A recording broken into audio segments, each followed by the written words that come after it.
cultivated shell, transplanted memories.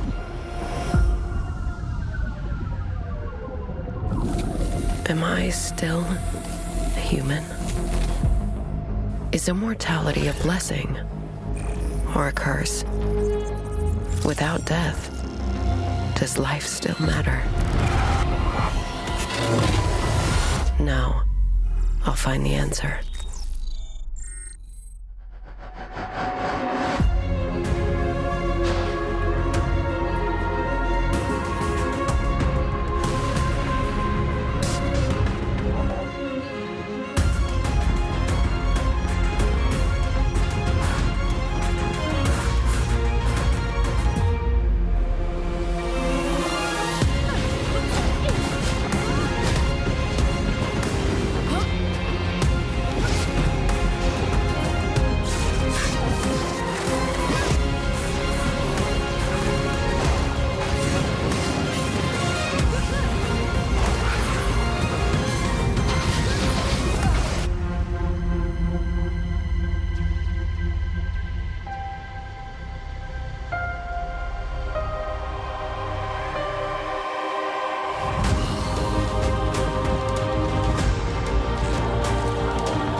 Hello everyone, welcome to Talking Trailers, where we give our thoughts on some of the newest and hottest video game trailers on the internet.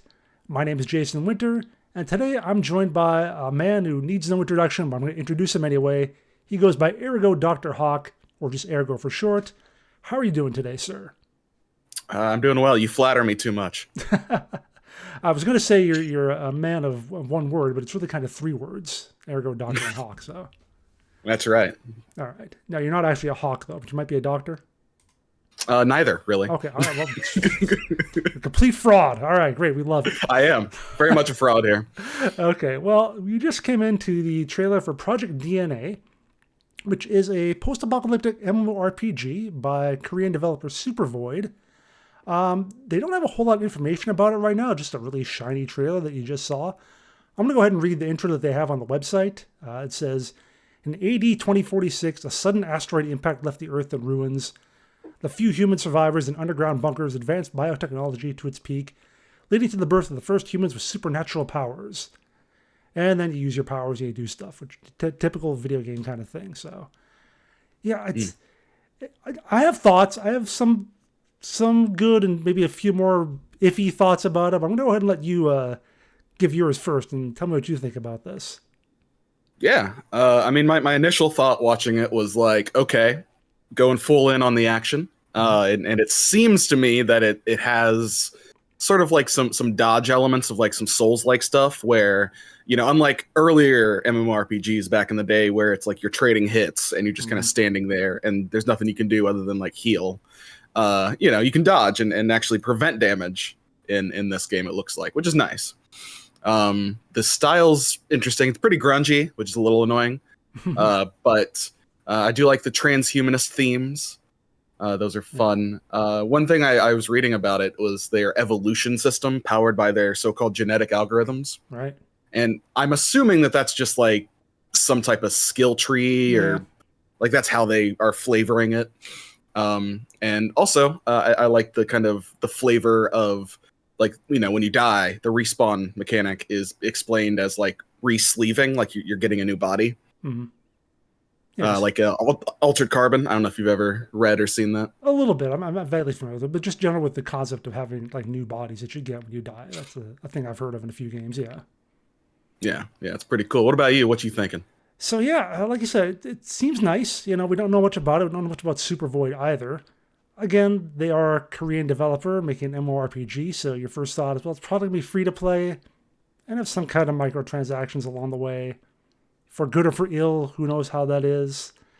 One of the interesting things I looked at while you're looking at the site is it lists the different characters based on the different elements and so on. They're all female, which is interesting. I know a lot of Asian games have gender lock, but usually they have multiple genders. Usually they let you choose male or female with whatever class you are. So it's kind of odd that that's kind of the way of it, at least by the looks of it.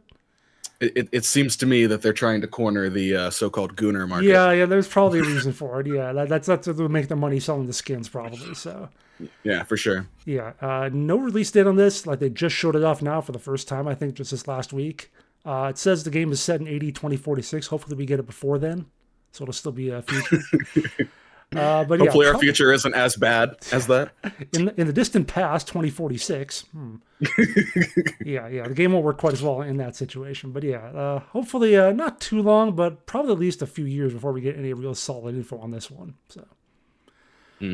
All right, well, our next game we're going to be looking at is a game called Hela, which has nothing to do, from what I can tell, with the goddess of death, but still should be pretty interesting to look at. Let's take a look.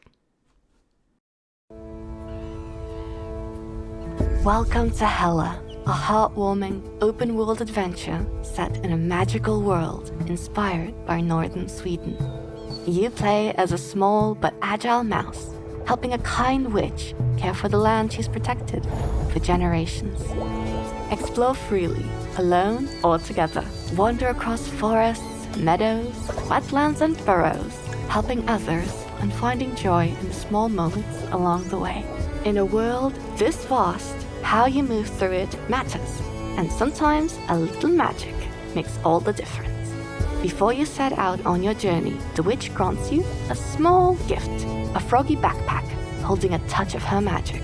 This backpack is the key to exploring further, reaching higher, and interacting with the world in new ways. To move through the forest with ease, you'll need more than tiny paws. With your backpack's frog tongue, you can latch onto branches, beams, and ledges, swinging freely as you build momentum and carry it forward. Up or down, there's rarely just one way forward. You can use the tongue to climb higher, lower yourself carefully, or lend a paw to a friend in need. Sometimes the path reveals itself when you work together. Your tongue isn't just for getting around. It's how you interact with the world. Latch onto objects, pull them closer, drag them into place, or give them a helpful nudge. When you start working together, simple tools become surprisingly powerful. By linking yourself to another player or a shade, you can turn your tongue into a bridge. Walk across it, bounce along it, or use it to carry something safely to the other side. Some forest creatures may choose to help you along the way, sharing their speed and strength, carrying you further than tiny paws ever could. Use your lasso, hold on tight, and enjoy the ride. Your backpack can inflate, letting you glide through the air like a paraglider. Take in the views and master the skill to maneuver mid-air and reach exactly where you want to go. You can also inflate your backpack on the ground to create a bouncing platform, perfect for reaching new heights. Friends of the Forest can also teach you new abilities, helping you explore and open paths that were once closed. Learn from them to unlock new abilities, like double jump. Thanks to a backpack, you can also plunge to the ground with great force.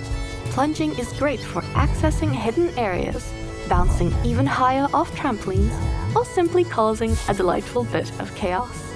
Along your journey, you'll gather all sorts of useful things, ingredients, tools, and curious little finds. Your froggy backpack keeps them safe until you're ready to use them back at the witch's cottage. Nothing goes to waste. Thanks to a backpack's magic, you can create shades when playing solo or with fewer than 4 players. You can create a shade while performing different actions, holding an object with the lasso, forming a bridge, or even gliding through the air. Once created, a shade continues the action you started. Whether you're playing alone or with friends, you can always fill out the team to up to 4 mice total.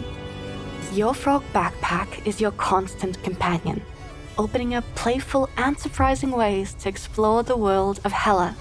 Whether you travel alone or alongside friends, the adventure is yours to shape. right, that was Hela, which is a game I can only describe as charming. Like, that's just charming and delightful are like the words I use to think about when I look at this game. I love that it's an open world game where you take it's kind of a different approach for your typical open world, like being, conquering mountains and vast jungles or whatever. You're basically in a little forest, and well, you're little too. You're a mouse, so the concept of it, the style of it, all of it just looks so really just nice, charming, like I said. Go ahead, Elrigo, let me know what you think about this. Yeah, it first thought, insanely, gleefully cute. Mm-hmm. Like, that's better than what I said. Yeah, that's more descriptive, I guess. Yeah, makes you want to like squeal, like how cute it is. It's got the kind of interesting contrast. You're the small creature, right, compared to the big stuff. Kind of reminds me of a game called Grounded. Yep.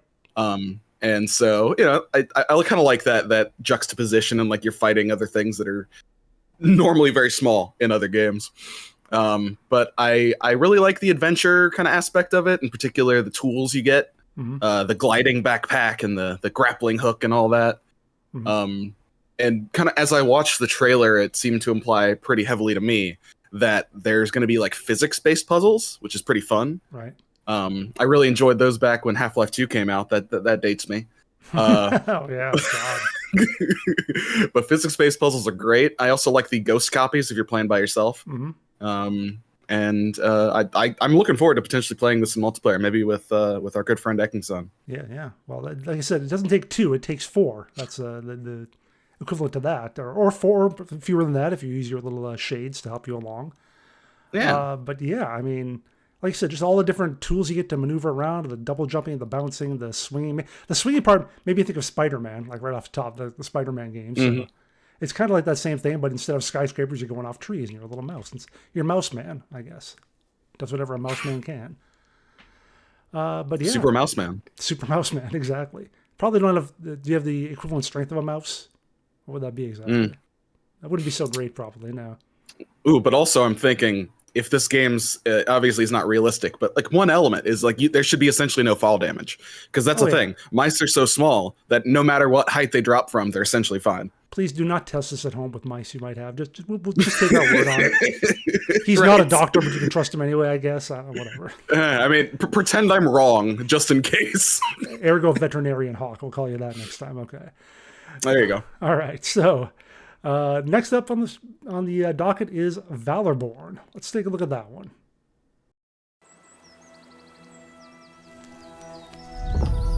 Valorborn. The place where no destiny is chosen for you. Whether you're lurking in the shadows or rising as a protector, every choice has its consequence. But even when you think it's over, there still might be hope. Where you least expect it.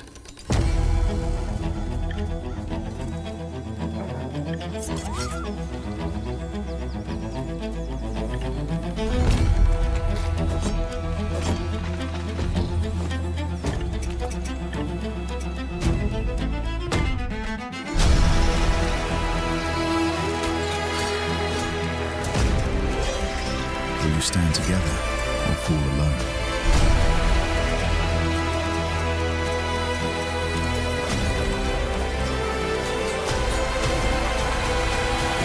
Which path will you take? The choice is yours.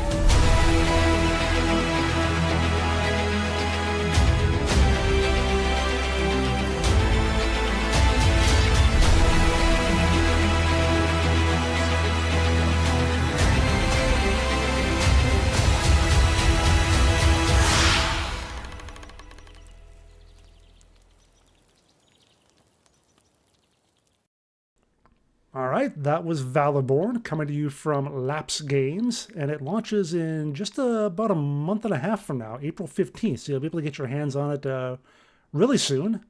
And now, when I first started watching this, I thought, oh great, it's another building/survival game, yippee, we've got 1,000 of them.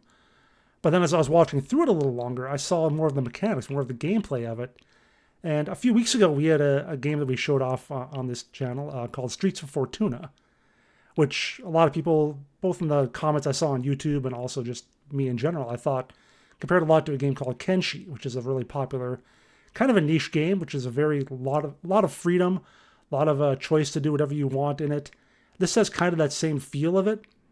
And, what I liked about Kenshi was all that freedom, but it was a little rough around the edges. It came out about 10 years ago now, I think. I've played a good bit of it. A lot of people have played a lot more of it. And it's nice to see. I wonder if Kenshi can almost be a label now, like we get Souls-like. Because between Streets of Fortuna and now this, they both have that same feeling of exploring in this world, this kind of brutal world that goes on without you doing anything. Like they mentioned that in the description, that the world will continue even if you're not doing anything. And, make your fortune or, get your arms cut off or something like that. Become a torso or whatever, just flopping around. That happens in Kenshi, in case you're not familiar. It does. Yeah, if they can nail this, if they can get that Kenshi formula between this and Streets of Fortuna, I think I'm going to really enjoy games like this. What do you think? I mean, Jason, you literally hit every single note that I had. Okay, well, sorry. Look, I let you go a little longer last time. I get in now. This vaguely reminds me of Kenshi, and then you go on your spiel, and I'm like, yep. Yep. Look, if that's all you got, if you just want to yep, that's fine. We'll just pretend you're not. Yeah. I mean, that's it. Exactly my thoughts too. When I first saw it, I was like, I'm fucking tired of these survival settlement builders.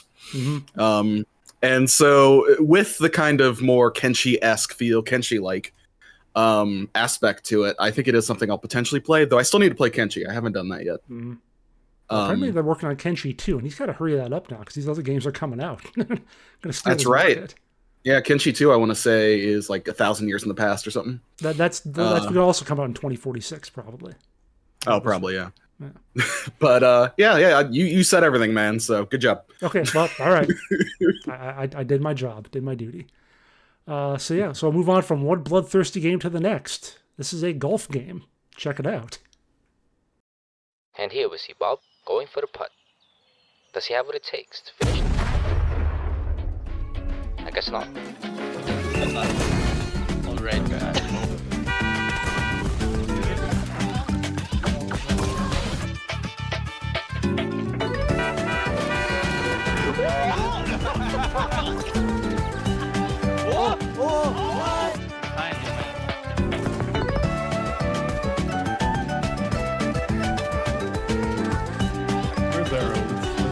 Push it with the camera.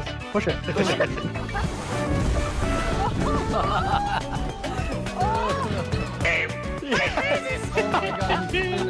How did I keep shooting him? Oh. No way. Oh wait. Oh.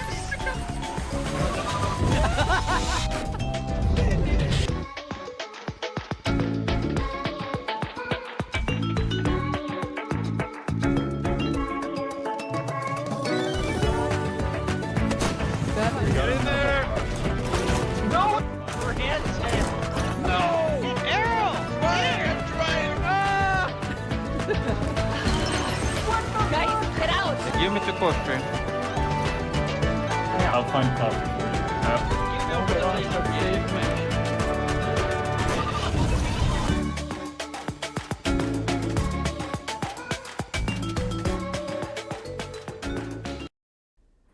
All right, that was Super Battle Golf, which is probably about the oddest title I've ever shown off so far on this show.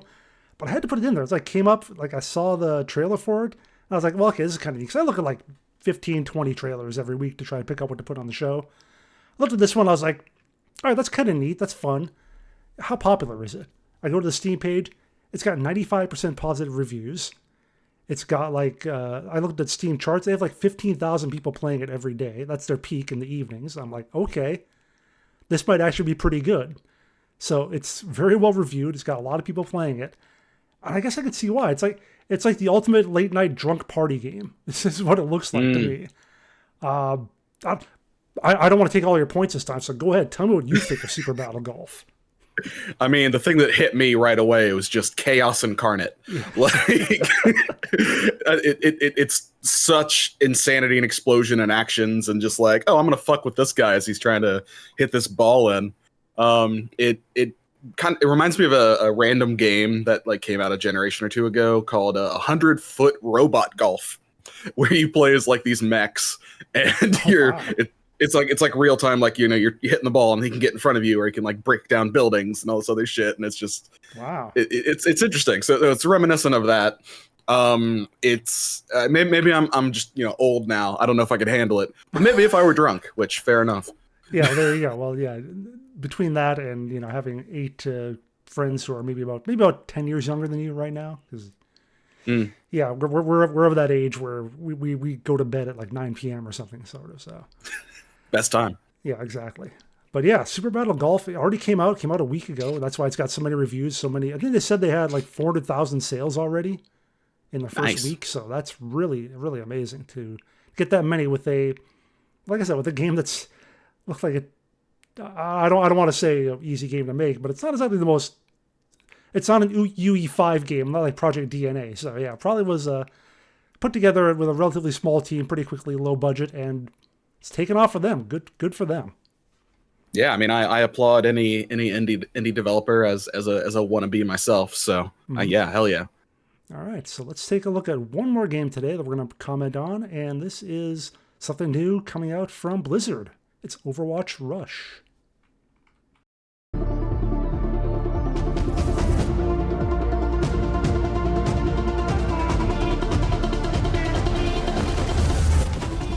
Here we go. From here. Right. Okay, remember, we're here to win. We got it. Nice. Awesome shield. There we go. Yes, this is the one we needed. We're in. I'm going to go straight to the middle. Hold the middle. Charge in. We'll check the side room. Let's hold it. There they are. There they are. Get behind. Oh, there we go. They're pushing hard. Right on the sides. Oh, they've just... Oh, we have to get out. Get in there. Getting Ryan. Ryan in the middle. Break a shield, break a shield, break a shield. Yes, yes. Charge in, charge in. Make him regret it. Nice. Oh my god, that was awesome. Yeah. Yeah, and we're getting fair. Nice. Well done, we wiped them all. Oh, so good. What an amazing shot. See, Reinhardt saved the day. That was fast. But if you listen carefully, you can hear them rage right now. Yes. Let's see if they come back from that. You can see them coming. No. Running away.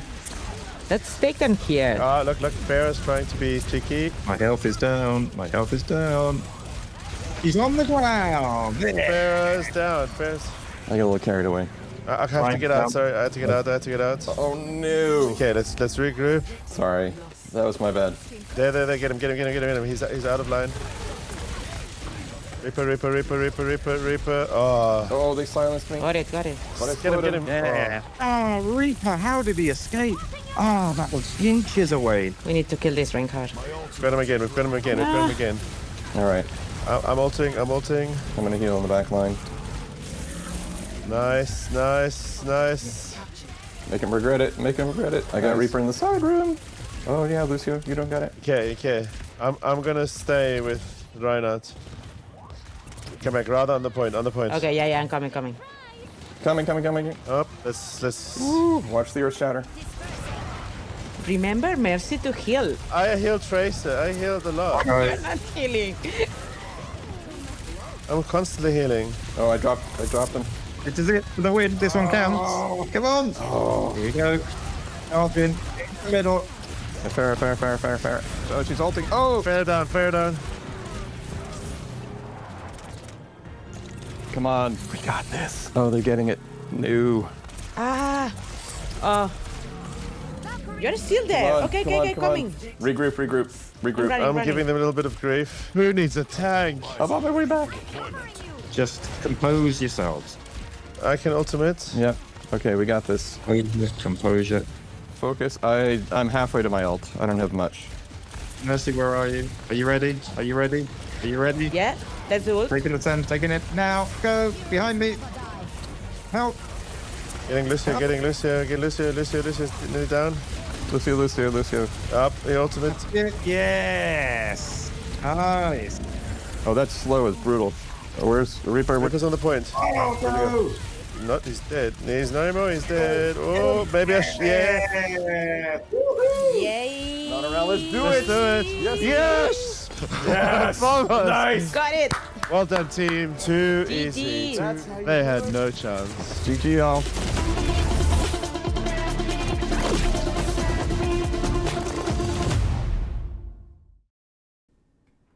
Okay, and that was a look at Overwatch Rush, which was just announced this last week, and Blizzard did a 3-minute-ish video on it, as you can just see.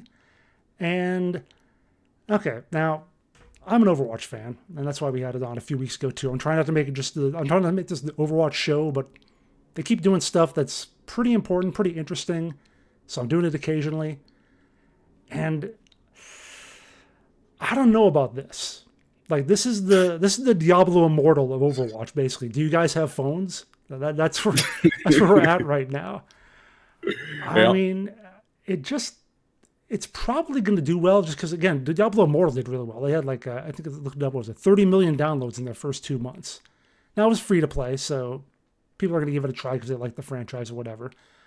I'm probably going to give this a try. I'm going to download it, play it for like 2 matches, maybe get bored with it and move on, but I don't know. It's, as an Overwatch fan, this doesn't really do it a whole lot for me. It seems kind of slow. I mean, slow in terms of the character movement. I'm used to them moving a lot faster. Each match is only like 3 minutes long. It's like 1 point or 1 objective. They have a couple different modes involved as well. But I don't know. It's getting I think, kind of a mixed review from the Overwatch community. Ergo, I know you're not really into Overwatch probably, but what are you thinking? You're at least familiar with the game. You've probably seen play of it. How does this feel to you? Does it seem like the sort of thing that if this was your favorite game, your shooter, whatever, would you get into something like this? A lot of questions there. Okay. So my first kind of feeling here is like I missed out on the fanfare of Overwatch. I never played it or 2 or any of that. But I've definitely seen some gameplay of it, and like I think a comparable game to it is like back in the day, Team Fortress 2. Sure. It got a lot of those comparisons early on, and now everything's compared to it. Marvel, right, exactly, yeah. Different stuff, yeah. Yeah, and so like we got our like third-person top-down situation, MOBA action kind of, but very short rounds. Made for the mobile, and I agree that's not something that really attracts me. I'm not a fan of mobile gaming, mainly because of the ads. I guess this probably won't have any ads. You'll just buy, cosmetics. Yeah, skins. But the one thing that I did notice watching it is that there is one of the game modes is called Nanos, which is like you basically run it to a point and it delivers it, and like that's a thing. And it reminds me of back when I was playing TF2 and making maps for it. There you have your capture the flag, but there was also an iteration of it where you delivered the flag. And so like the blue team would pick up the flag and have to run it to the end where their base is and land it on the thing. And it kind of very much reminds me of that. So that's pretty cool. The weird thing that I think of when I hear about that mode, if you can believe it, this dates me. Reminds me of American Gladiators. There was one mode where they had like balls in the center, and the contenders had to run them back to their little containers and put them in there, and they'd go back and forth over like a minute or however long it was. That's how I feel. That's what I think of when I hear that. And to be perfectly honest, that sounds like a cool mode to have just in base Overwatch. They've introduced a lot of different modes through the years. I kind of like a back and forth, mode like that where you have to capture the flag, but in multiple parts. They do have capture the flag in there, but it's a singular thing. Everyone can't capture it. I don't know if that's how Nano works. I didn't quite get that from the description, but maybe the best thing is this is a chance for them to innovate and try something different that they can then apply. Maybe apply it here in a somewhat lower risk thing without quote unquote screwing up the main game, and then apply it to the main Overwatch. Maybe that'll be a good use of this, but I don't know. It'll probably still sell the skins though, without a doubt. I mean, if we know one thing, consumers are not super discerning, and they will just throw money at stuff. So yeah they'll probably make a decent amount of money off of this. Probably one way or another. Yeah. All right. Well, that is our show for today. Ergo, it was a pleasure having you. I hope you'll be back for another episode someday. Hell yeah, man. Thanks for having me. All right. I hope everyone out there enjoyed the show. So please give us a like and subscribe so you'll always know when a future episode is posted. And you can find our socials on the screen right now if you'd like to check out our other activities. Before we head out, we've got one more trailer to show you. It's from Counterplay Games, and it's called Armatus. Now, if you remember a game from... We're dating ourselves again. This is a dating show. Yeah, we're not like meeting eligible bachelorettes, but it's basically a dating show. There was a game a while back called Hellgate London, and that's what this one kind of reminds me of, only it's Hellgate Paris. So take a look at that. It launches later this year on PC and consoles. You can play a demo right now on Steam. So let us know what you think of that or of anything else that we talked about today. Once again, there we go. Thank you for joining me. And until next time, stay safe and play hard. Bye. 7 years ago, the veil tore open, and the worthy were claimed. We were left behind. In our desperation, we called to you, warrior, to stand against the darkness.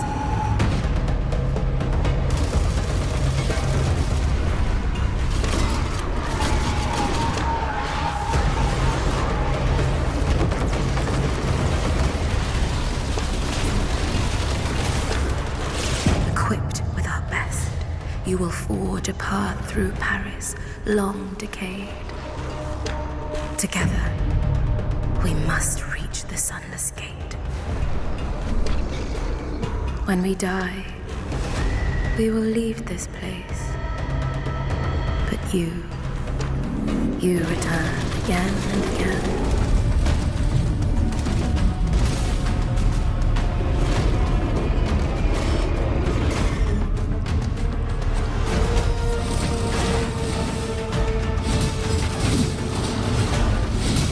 What are you, really? And why have you come? Is this our salvation?